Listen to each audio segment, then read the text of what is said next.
In this video, I'm going to share with you 20 pictures that will teach you more than reading 100 books. Let me go ahead and share my screen and get right to it. The first one is this picture. And by the way, this is art made by the culture design company Gaping Void. So behavior drives motivation. Behavior drives motivation. It's not the opposite way. Most people think that motivation is what drives behavior. No, your behavior creates motivation. Here's a quote from the Harvard psychologist Jerome Bruner to prove this. You're more likely to act yourself into feeling than feeling yourself into action. So if you lack motivation, all you have to do is take one step in the right direction, and guess what? Motivation in a lot of ways comes from confidence. If you don't believe in yourself, you're not gonna be motivated. So when you watch yourself take one step in the right direction, you start to build confidence and belief, and that actually is what gives you motivation and hope. All right, here's the second one. Action precedes inspiration. Again, a lot of people think that it's inspiration that precedes action. You think you've got to be inspired and then you take action. No, you actually take action and then you get inspired. It's just like me filming this video. I have no clue what I'm about to say next. I'm taking action and the inspiration is going to kick in. Here's the quote from Steven Pressfield. This is from his book, The War of Art. It's one of the best books. It's actually right here, The War of Art. You got to read this book if you're a creative. If you're someone who creates stuff, writes stuff, films stuff, read the book, The War of Art. Here's what he said. There is the other secret that real artists know that wannabe writers don't. When we sit down each day and do our work, power concentrates around us. The muse takes note of our dedication. She approves. We have earned favor in her sight. When we sit down and work, we become like a magnetized rod that attracts iron filings. Ideas come, insights accrete.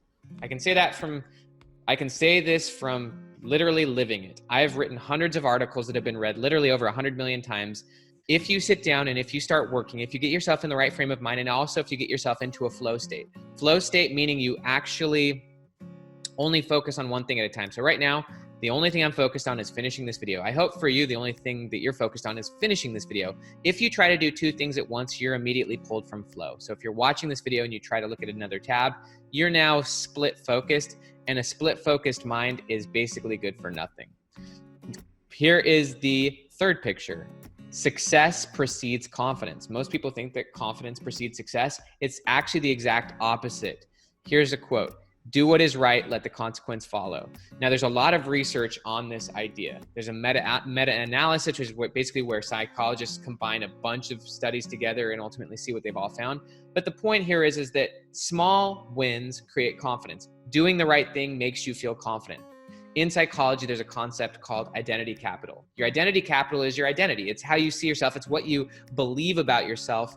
And you have identity capital when you watch yourself do something well. If you watch yourself do something well, you own that. You own that, and you can say, because I did that, I know I can do something more. So confidence actually creates more imagination for you. And imagination determines your view of your future. If you have a small imagination towards your future self or towards what's possible, then that means that you can't really do that much. There's a great quote from Napoleon Hill. He said, whatever the mind can conceive and believe, the mind can achieve.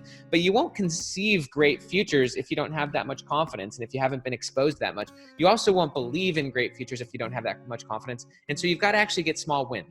There's a great book called Make Your Bed. It's all about how the first thing you do in the morning, make your bed, get a few small wins first thing in the morning, and you'll then have confidence throughout the rest of the day.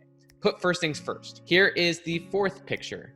Behavior shapes personality. A lot of people think that your personality is what shapes your behavior. If you're an introvert, as an example, then you're going to act introvertedly.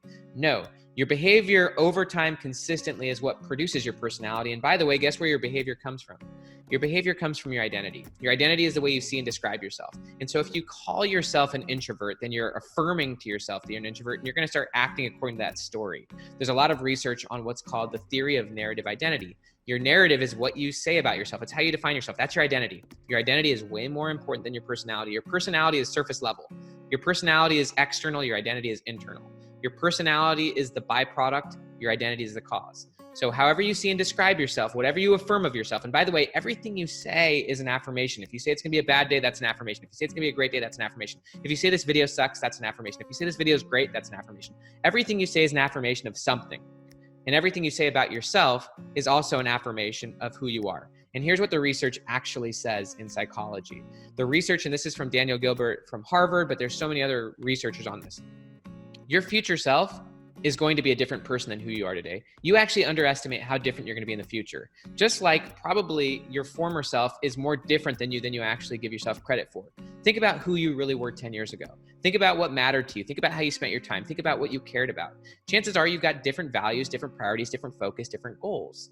And so that actually brings up the point, well, where does your identity come from? Your identity actually comes from your goals. It comes from what you're trying to accomplish. It comes from what you value. And so what is it you're trying to accomplish in your life right now? Is it finishing that degree? Is it paying the bills? Is it writing that book? Is it becoming, whatever it is you're seeking, whatever it is you're trying to do, whatever outcomes you're trying to produce, that's what's ultimately framing your identity. And your identity shapes your behavior, and your behavior over time becomes your personality.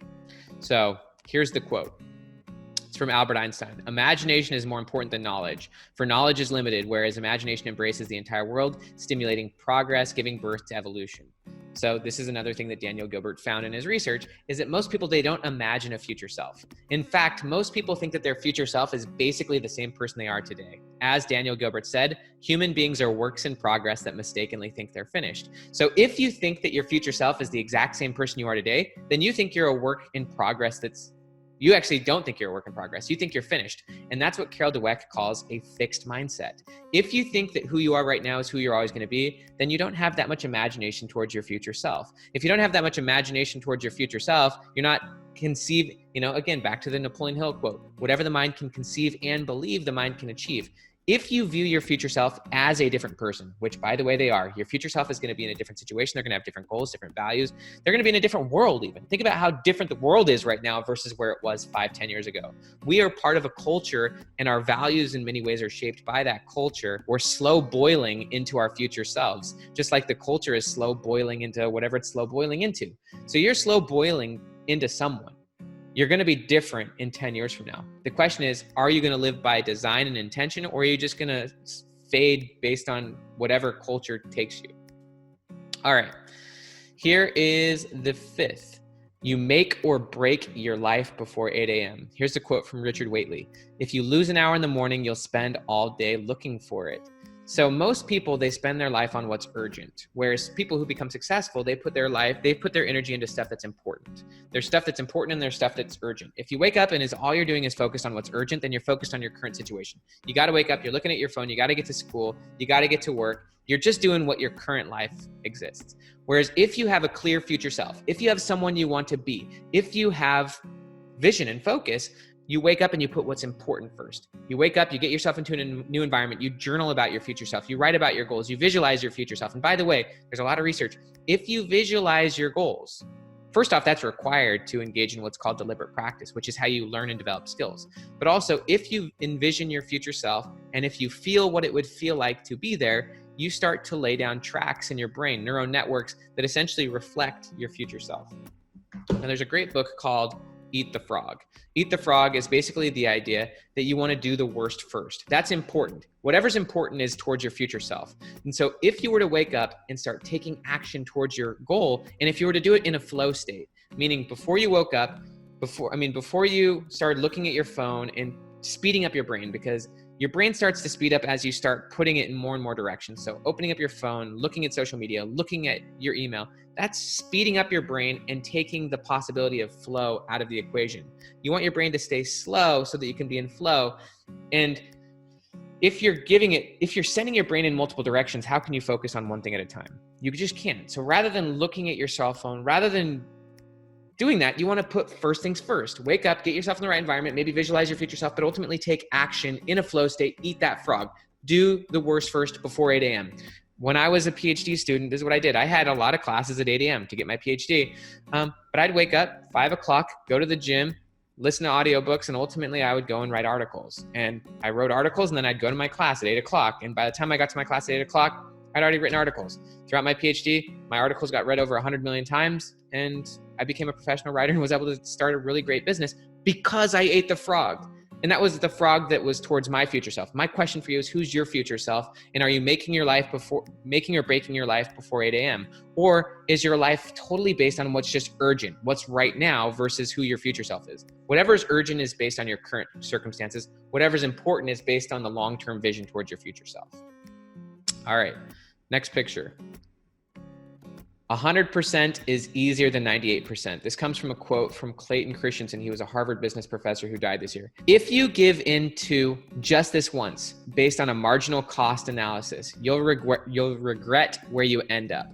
That's the lesson I learned. It's easy to hold to your principles 100% of the time than it is to hold to them 98% of the time. The boundary, which is your personal moral line, is powerful because you don't cross it. If you have justified doing it once, there's no stopping it happening again. Decide what you stand for and stand for it all the time.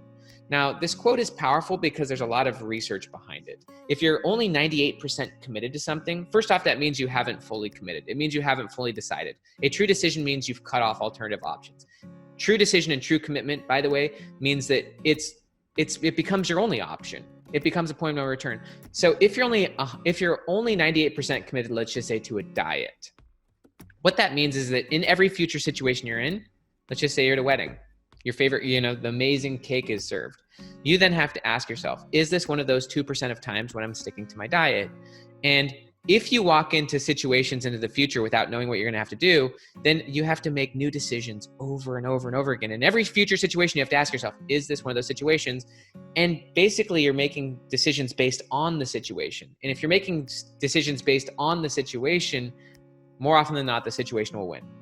That's one of the key findings in psychology, is that situations and context matter more than people, unless those people are fully decided. So if you're 100% committed, then you don't have to make the decision because the decision was already made. As Michael Jordan said, once I made a decision, I never thought about it again. If you're 100% committed, then you don't have to make new decisions in every future situation. You already know that regardless of the situation, you already know what you're going to do. And after you do it, you build confidence. And so 100% is way easier than 98% because if you're only 98% committed, you have to deal with decision fatigue. Decision fatigue means you have to make new decisions in future situations. And that's how you bomb out your willpower, and willpower will fail you over and over and over again. And that's how you fail on confidence.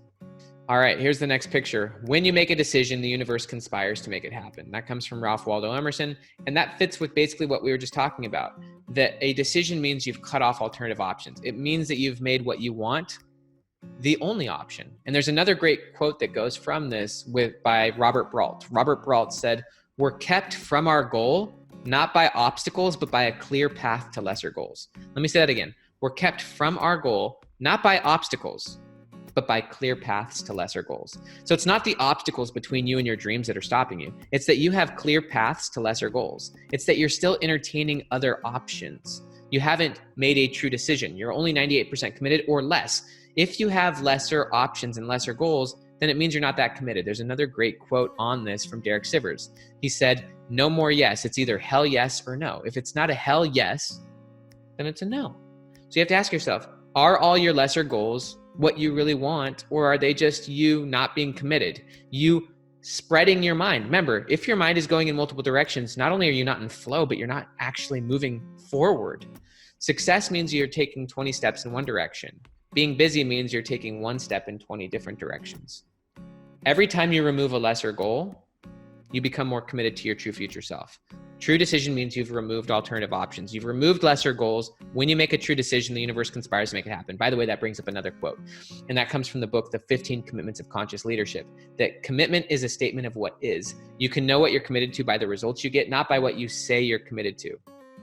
We're all committed. We're all producing results. So you right now are producing results in your life in terms of how much money you make, in terms of how happy you are, in terms of what your results are, in terms of just who you are as a person. You're creating results, and that's what you're committed to. You're committed to whatever results you currently have. If you're not committed to what you say you want, you're committed to what you have. And so when you make a decision and when you remove lesser goals, when you remove lesser distractions from your life, then you become committed to your true future self. So you have to remove the lesser goals. And that's what making a decision actually is removing alternative options. When you make a decision, the universe conspires to make it happen, because making a decision means that you make the desired outcome the only option. Here's a great quote. Write it down, watch it happen. So here's the quote. It says, and this is, by the way, the picture. Write it down, watch it happen. Sear that in your brain. That's the picture. Write it down, watch it happen. Here's the quote that goes with it. Writing organizes and clarifies our thoughts. Writing is how we think our way into a subject and make it our own. Writing enables us to find out what we know, what we don't know about whatever we're trying to learn. So writing things down gets it out of your head and allows you to see it differently.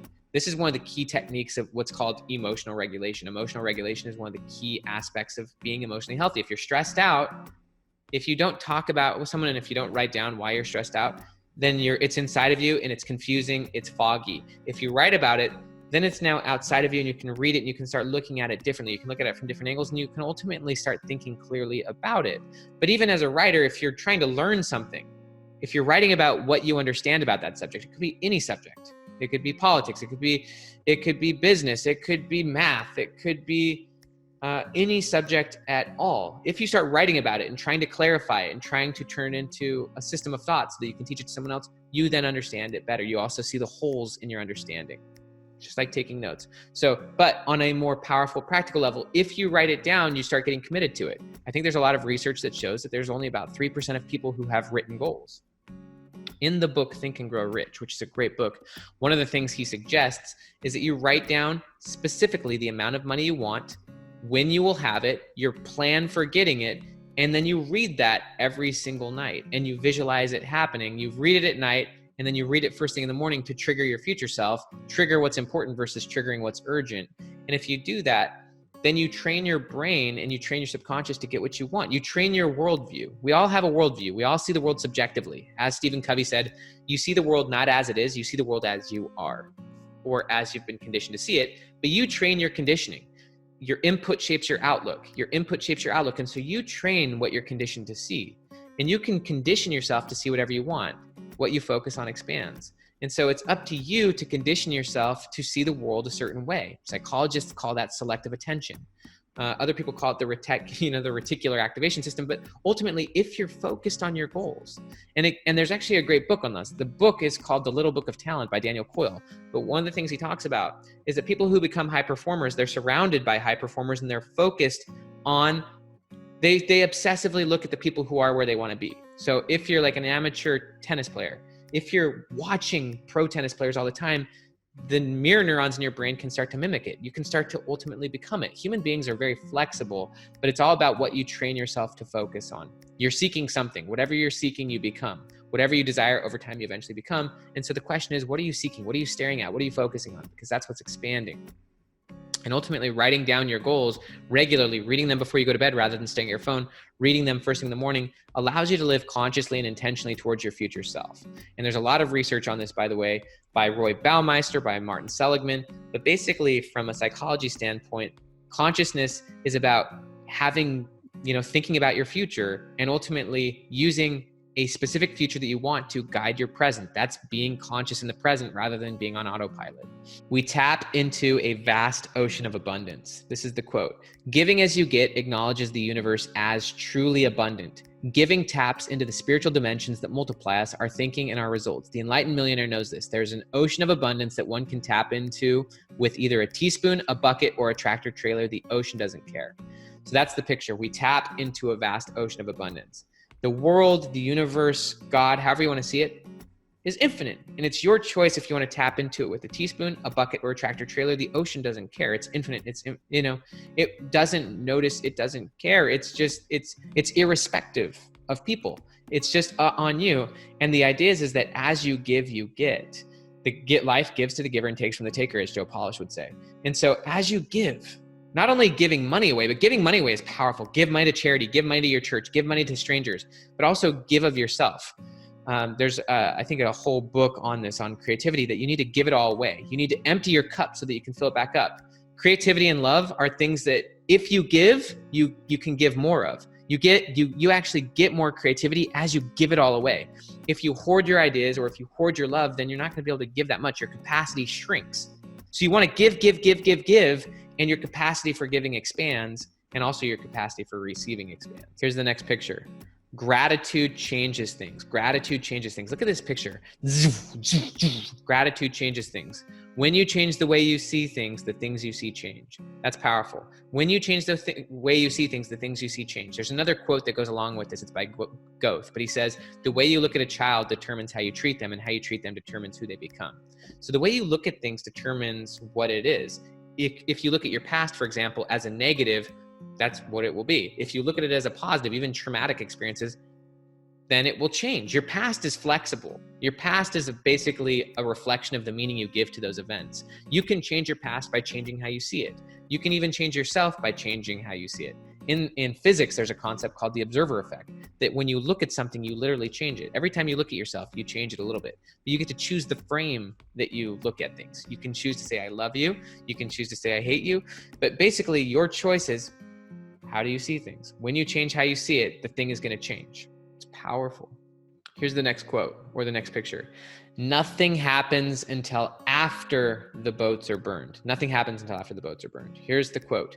Until one is committed, there is hesitancy, the chance to draw back, always ineffectiveness. Concerning all acts of initiative and creation, there is one elementary truth, the ignorance of which kills countless ideas and splendid plans. That the moment one definitely commits oneself, then providence moves too. All sorts of things occur to help one that otherwise would have never occurred. A whole stream of events issues from the decision, raising in one's favor all manner of unforeseen incidences and meetings and material assistance which no man could have dreamt would have come his way. Nothing happens until after the boats are burned. I've already talked about this. Commitment is a statement of what is. And so I love that William Hutchinson Murray quote and that idea of nothing happens until after the boats are burned, because once you remove alternative options and once you become fully committed to your true dreams, your future self, then as William Hutchinson Murray says, then providence moves too. All sorts of events issue from the decision. Once you become fully committed to something, and by the way, I've studied this in my PhD. I actually studied a concept that we framed called the point of no return. What I did in my PhD program is I studied the difference between wannabe entrepreneurs and real entrepreneurs. And one of the questions I asked them is, have you ever had a point of no return experience? And they said, all the wannabe entrepreneurs actually said, no, I've never had a point of no return. Some of them said, I hope to have that experience sometime in the future. Well, all of the real entrepreneurs said, yes, I've had many points of no return experiences. And so my question was, well, what was that point of no return first off? And most of them said it was one that once they became really invested into their business, once they actually took on risk. There's that quote from Will Durant where he says the ability of the average person could be doubled if the situation demanded it. Well, once you become invested in your goals, that not only becomes a part of your identity, but it becomes a part of your situation. Now you have to make good on that investment. It's called escalation of commitment or sunk cost bias in behavioral economics. But my question for them, once they had the point of no return, was, well, what happened afterward? What was the experience you had afterward, after that point of no return, after you became fully committed, after you put yourself in a position where you had to move forward? And they said at that moment, they all of a sudden became entirely confident. They were able to achieve their goals. They were able to move forward because they were no longer confused about who they were. They were no longer holding back. They had put themselves in a position to move forward. Now they were actually living their dreams. And I can speak again to that. When I started writing online, when I started investing in my goal, when I started getting coaching and education, all of a sudden there was no going back. It's that whole idea that a mind that is stretched by new experience can never go back. Once you start actually living with intention, once you actually start living on purpose rather than living out of fear, it's that whole idea that everything you want is on the opposite side of fear. But also once you start taking that action towards your future self, you become new. You become a person that only does things that you value. You stop living your life in fear mode. You stop wasting so much time. You start valuing your time, valuing yourself, and realizing you can have and be a lot more than you currently are. And so you become a lot more unstoppable once you get on that other side of the point of no return. But also, as Hutchinson Murray said, all sorts of things come at you, such as material assistance, support, ideas, all sorts of things. It's that necessity is the mother of invention idea. Once you're actually in a state where you have to produce a result, people start to help you, but also you start to get the ideas that you need. You start to get the ideas that you absolutely need. And actually, I had that experience recently. I recently launched a book called Who Not How, and the launch was going horribly. And I was in a tough situation. I was in one of those situations where necessity was the mother of invention, and I had to come up with something. And because I was in that situation, and it was a point of no return moment, all of a sudden I got these amazing ideas that led to huge success. And that actually brings up another book, and that's this book called Peaks and Valleys.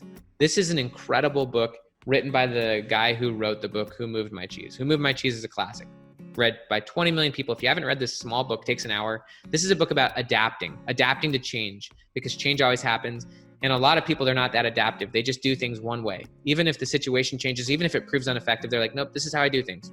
I'm an introvert. I only do things this way. Or this is just my way of learning or my way of being. People who are adaptive, they're constantly adjusting their way of doing things. People with high hope, people with high motivation, they're always flexibly changing what they do. Even Nick Saban. Nick Saban was the He is the Alabama coach. He's probably the most successful college coach of all time. He's in his late 60s. Well, a few years ago, he entirely revolutionized and completely changed the way he ran his offense because through the changes that were happening in college football, there proved to be a more effective method than what he was doing. And so rather than just doing things his way, and he's the best coach of all time, he completely changed what he was doing. And that's why he's adaptive, and that's why he's so successful. Well, this book talks about valleys, peaks and valleys. We all have peaks, we all have valleys. And what you do during your peaks determines your valleys, but what you do during your valleys determines your peaks. A lot of people, when they're on a peak, when they're succeeding, when things are going well, when the economy is good, when life's good, then they start taking for granted their situation, or like if you start making a lot of money, you start overspending it rather than investing it for future valleys, because there's always seasons. There's always going to be future winters. And so if you're on your peaks and you're setting yourself up and preparing for future winters and future valleys, then your future situations aren't going to be that rough. But if you're not prepping yourself, then your valleys you're going to create unnecessary valleys. Well, when you're in your valleys, and we all have valleys, necessity becomes the mother of invention.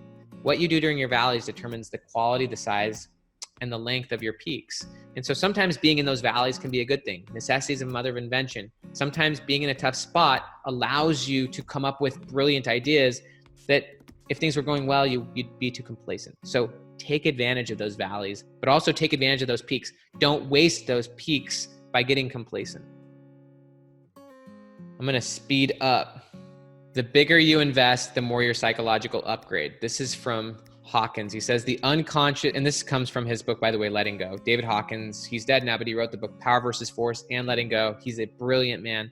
He said the unconscious will allow us to only have what we believe we deserve. If we have a small view of ourselves, then what we deserve is poverty. Our unconscious will see to it that we have that actuality. So whatever you have in your life is produced unconsciously. 95% of your behavior is unconscious, which is why you actually want to have a very clear view of your future self. But also, as I said, that point of no return often happened through a financial investment. Your behavior can shock your subconscious. You can actually shock your subconscious by behaving way above and beyond your current norm. We all have an average. You have an average. Right now, you have an average level of behavior. You have an average level of belief system. Your average is you on autopilot. Your average is you right now. And by the way, your average now is different from your average maybe 5 years ago. Maybe your average 5 years ago was you making $20,000 less than you make now. Maybe now your average is just you're used to making 100 grand, whereas in the past you're making 40 or 50. But it's not just money. It's also about like your situation, your behavior. When you wake up, you have an average. You have habits. And your subconscious is your habits, but it's also your mindset, your beliefs, and your expectations. Well, by investing money in your future self, investing money in your goals, but also giving money away, you're shattering your subconscious. You're saying, I can have more, I believe more, I can do more. And so the bigger you invest in your future self, the more you'll believe in that. And the more you believe in that, the more you'll start to act in that direction, and your behavior then will shape your trajectory. Expect everything attached to nothing. This is a great quote. And that comes from Carrie Campbell. She's a mindset coach. But a lot of people say you should have low expectations. That's really a bad idea. What you want is you want to expect everything, but attach to nothing. Don't attach to any of the results you get, but you want to have high expectations. There's actually a concept in psychology called the Pygmalion effect. The Pygmalion effect basically says that you're either rising or falling to the expectations or the demands of those around you. When there's high expectations, there's usually high performance. When there's low expectations, there's usually low performance. And so what you expect often comes about. So you should expect success, but at the end of the day, attach to nothing. Don't attach to the win or the loss. But if you didn't expect it to succeed, what's that all about? Better prolific than perfect. So this is just the idea. There's a lot of research on this. There's even case studies on this. The idea is that volume is what creates quality. Quantity over time becomes quality. If you're trying to be perfect, you're probably not doing anything. This goes back to the Steven Pressfield quote, that if you want to be creative, if you want to produce something, you need to just start creating it. Inspiration follows action. And so the more you actually do something, the better you get at it. That's called deliberate practice. Doing something over and over and over again, repetition, but also trying new things, failing over and over again and learning and adjusting. If you're just trying to make perfect, you're never going to get there. Volume is how you develop skills. Volume is how you get used to failing. Volume is how you learn how to adjust. Getting feedback, by the way. Volume is how you get feedback so that you can adjust and adapt. I like the quote from Tom Bilyeu. He says, it's better to move 1,000 miles an hour in the wrong direction than not moving at all, because at least if you're moving in the wrong direction, you're getting feedback. And if you're getting feedback, then you can adjust your direction. Creativity banishes recurring thoughts. This is a great concept. Let me actually see what the quote is for that. Oh yeah, this is just the idea that 95% of our thoughts are exactly repetitive. So in 2005, the National Science Foundation published an article showing that the average person has between 12,000 and 60,000 thoughts per day. Of those, 80% of the thoughts are negative, and 95% of the thoughts are the exact same ones that they had yesterday. If you're like most people, 80% of your thoughts are negative. What you focus on expands. So you're creating a negative reality. You're creating a negative world. And again, your view of your future is the thing determining the quality of your present. And so if you have negative views of your future, pessimistic views of your future, your present is going to be terrible. But 95% of the thoughts you have are a repeat of the thoughts you had yesterday. And the way to banish that is by actually taking action. As an example, like I've written multiple books at this point, I've written several books. But if you don't finish something, then it's going to stay on your mind. And if it stays on your mind, then it's on the back burner. It's basically like an open tab on the computer. Creativity means you've finished it, whether it's a conversation or whether it's publishing that thing or whether it's saying that thing. When you create something, you can then file it away as it's done so that then you can put your mind onto something else so that you don't have to keep repeating the same thoughts over and over again. For example, I know people who have wanted to write a book for decades, and if they had written that book decades ago, they could have then thought about something else, but instead they're holding that thought. It's just kind of like, it's kind of like holding, if you need to go to the bathroom, holding it in rather than just releasing it so that you can then move on. If you hold it in your brain, wow, that's really bad. It's like clogging the inspiration tubes for new ideas. It stops you from learning. So creativity banishes recurring thoughts. Good timber does not grow with ease. Good timber does not grow with ease. The stronger wind, the stronger trees. The further sky, the greater length. The more the storm, the more the strength. By sun and cold, by rain and snow, in trees and men, good timbers grow. Good timber does not grow with ease. The ability of the average person could be doubled if the situation demanded it. Trees that are in tough situations, they have to shoot forth deep roots, and ultimately, they become tough. Whereas trees in easy environments, they can easily just be blown over. So the question is your situation easy or is it tough? Are you rising or falling to the demands of your situation? Again, that's the Pygmalion effect. Either you're rising or falling. When my wife and I became foster parents of 3 kids, all of a sudden, we had way more demands. We had a much more intense situation, but we were able to rise to those demands as the Pygmalion effect states. You rise or fall to the demands of your situation. And we were able to rise, we were able to develop, we were able to adapt, we were able to learn. And human beings are very adaptive, by the way. They just usually stay out of tough situations. Good timber does not grow with ease. When the why is strong enough, you'll figure out the how. This is the quote again. I think the ability of the average person could be doubled if the situation demanded it, but when the why is strong enough, you'll figure out the how. So the question is, do you have a why that's strong enough? Do you believe in something enough? Do you want something enough to figure out the how? In the research on hope is having a will and a way. You've got to have the will, meaning you believe you can do it, but you got to have a way. You got to find that way. And if you have a strong enough why, then you'll find the way. You're not obsessed with the how. There's not just one way of doing things. You're open to any different way of how. You're not obsessed with the process. You're just wanting the result.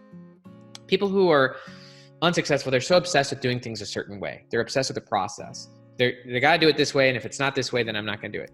People who are result-oriented, they're fine doing it a ton of different ways. It's not about the process or how long it takes. It's about creating the result in the most effective way. That's the whole concept of the 80-20 rule. Finding the most effective way and just doing what's effective.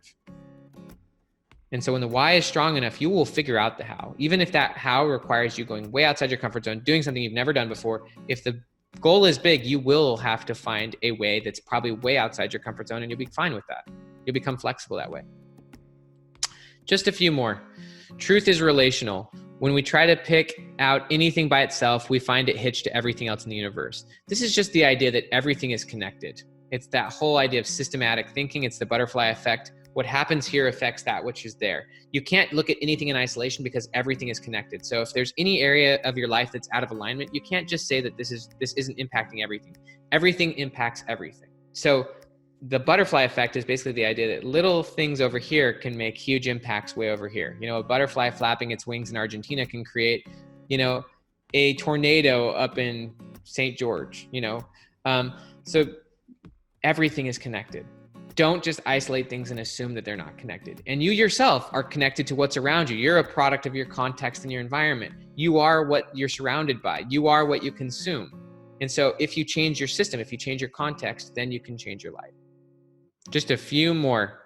Write write 50 books. This is more my goal, but I love this quote from Dan Sullivan. If you work at something important for 20 years, it will transform everything around you. You got to have a plan. What is your 20 to 25 year plan? If you have it, it will change everything in your life. So what is yours? Mine could be writing 50 books, but what is yours? What is your 20-year plan that's going to change everything in your life? Who's your future self, and are you chasing it?